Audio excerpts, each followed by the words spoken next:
liminal spaces. Places where we are in our existence, in our lives, in a particular space. We are where we are between states. We are between happenings. The disciples have been through a lot. They have been with Jesus throughout his ministry. They've watched him crucified. They've had the surprise of their lives in seeing him come back from the dead. And they thought, okay, we've got him back. And he tells them, I'm not here to stay with you. And they're like, really? What have we been following you for? And if this was Mark, he would give us the clue that they still haven't got it. But as they're talking with him and they ask him, is this the time when the kingdom will come? He says to them, it's not for you to know the times or the seasons. And he is taken from them yet again. And they realize this time when he's taken from them, he is gone for good. They will not see him again. But he's given them a promise. He says, the Father. And on Mother's Day, we might also say God the Mother will send a comforter.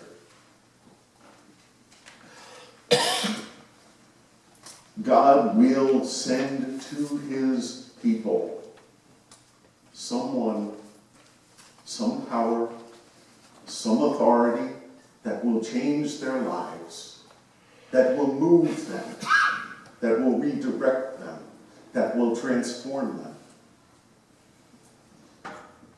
But it's a promise, right? It hasn't happened yet. And they're taken from him, or he is taken from them, I should say. And what do? They don't all go to their homes and go back to their work, go back to all their occupations. They retire to the place where they're staying, and they stay together in prayer, in supplication to God, in asking for God's presence, constantly calling on God's name. Isn't that what the church is meant to be? The community of God's people gathered together to praise God's name, to give thanks for the blessings that we have received, to ask and to supplicate God for those problems that we have in our lives, and to share them with each other, to help each other, to strengthen our journey together. It's not necessarily the building, as beautiful as it is in this space. It's not in a cathedral. It's not in a simple country church out in a rural area. It's not the building, but it is the gathered people that we together, in our worship, in our praise of God, remember all of the blessings that God gives us.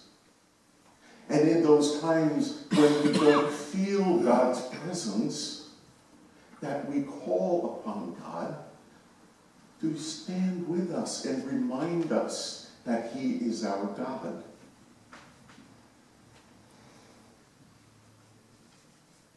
This in-between time,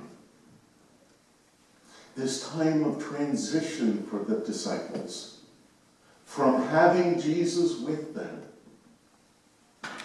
It's very easy when our teacher, our leader is here, and he says, here is who you are, here is what we will do, we say, yes, sir, and we follow him. But when the leader is gone, in that time after he has left, and before the promise of a comforter, an advocate, a power is fulfilled, we have to wait. We have to trust that that promise will come true. And isn't that the state in which we are as a congregation? We are in that liminal space. We know we can't go back to what we were. We may have fond memories of what the Rutherford Congregational Church was between 1907 and 2018. And we can all recall those memories. Do you remember when? But that's history. That's past. It's no longer here. And God has promised that God will be with us in the future. But we're not there yet. There are bumps in the road. There are uncomfortable times when we don't know what God is going to do with us. But are we gathered, as the disciples were, in that liminal space, in that in-between time, when we don't know what's going to happen? We can think of all the possibilities of what can go wrong. And I've heard them all in 3.5 years. Council meeting after council meeting. Transition team meeting after transition team meeting. Renewal team meeting after renewal team meeting. Finance meeting after finance meeting. I know everything that can go wrong. Y'all got that down. That's wonderful. I'm glad you know that. But do we have the confidence to trust in God, that God will be with us?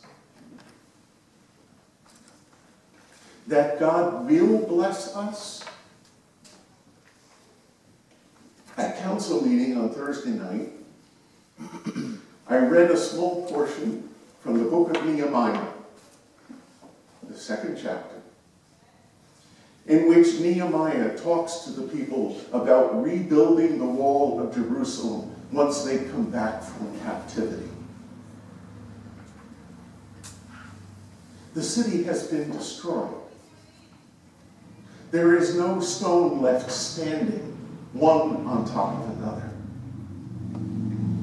And the people are like, woe is us. Jerusalem is destroyed. What are we going to do? How are we going to do it? We don't have the money. We don't have the support. We don't have enough people.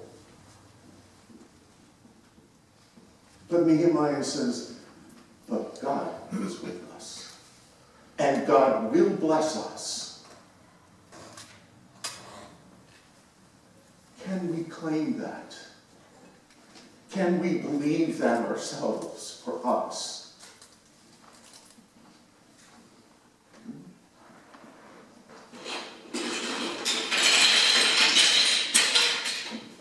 We are like this basket of blocks.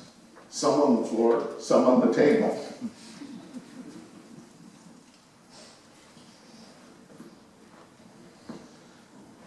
But we need to rebuild ourselves.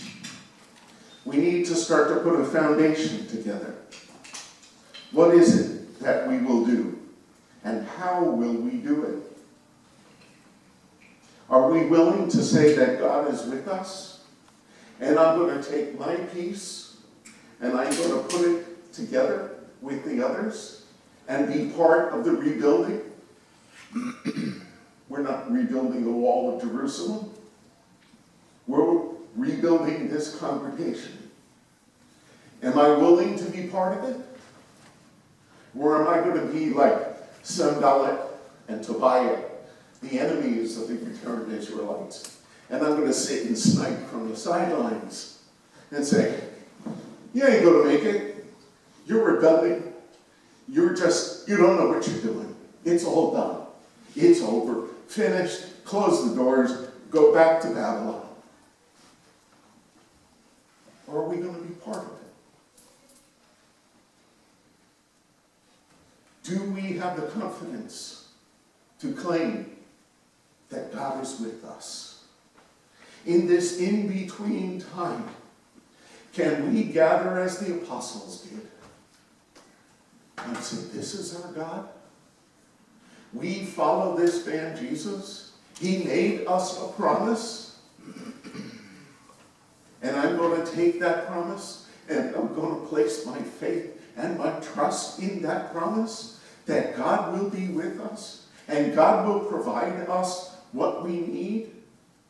God will give us the people. God will give us the funds. God will give me the time that I can do something for this church.